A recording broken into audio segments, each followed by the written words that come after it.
Welcome to Faith in 5, a weekly video devotional designed to discuss practical spiritual concepts in 5 minutes or less.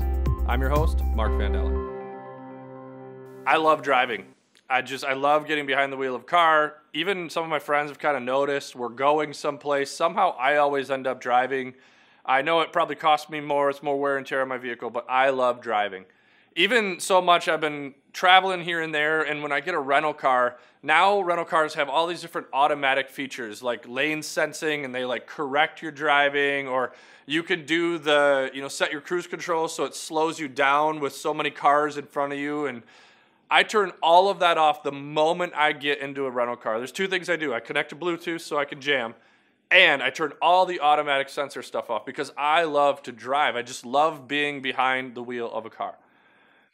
I also love behavior style and personality assessments. I know that seems really weird to say. I love to drive and I love behavior style stuff, but they go together because as I was starting to learn about who I was and take assessments to try to understand that, early on in my career life, I learned that I was a little bit more passive. I was actually introverted, and most people don't experience me that way, but I was introverted, I was a little bit passive.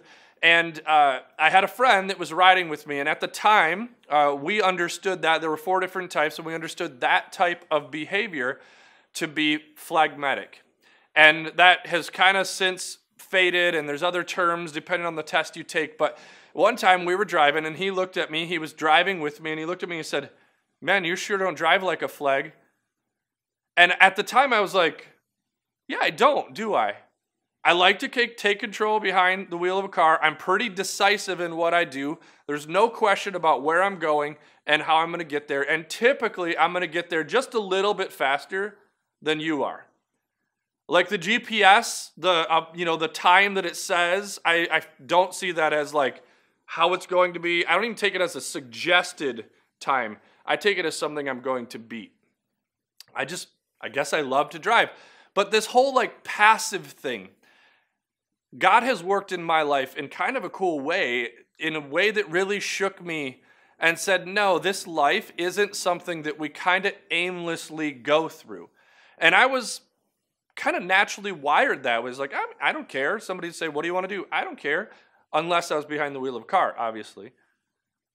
But God worked on me and said, no, this world needs you to take control of some things. This world needs you to step into and engage it in ways that you never have before.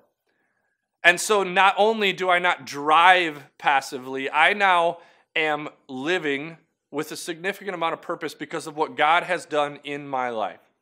And whenever I'm struggling and kind of down and I need like this boost of confidence or like a kind of a caffeine boost for my life, I read through Isaiah.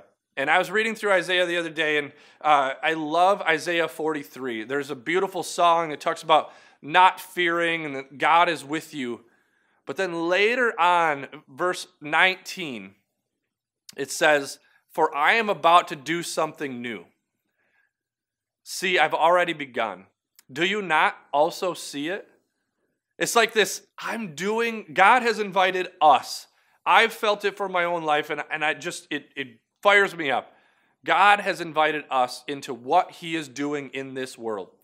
He hasn't invited us to pull away from the world, to close our doors to everything dangerous or everything we disagree with. He's invited us to engage that. He goes on to say, "I will make a pathway through the wilderness." I am going, and I'm inviting you to go where other people haven't gone. I want to invite you to engage people who other people don't engage. He also says, "I will create rivers in a dry wasteland." I'm going to go to a place that does not know me, and I'm going to share with them. They will taste, and they will no longer thirst because I'm going, and I want you to come with me. Don't you see it? That has changed everything in my life. As we continue this road trip series, rule number 9 is to drive with purpose. Whatever God has wired you to do, whatever you have that you offer this world, I know that God has invited you to go places without fear because he is with you.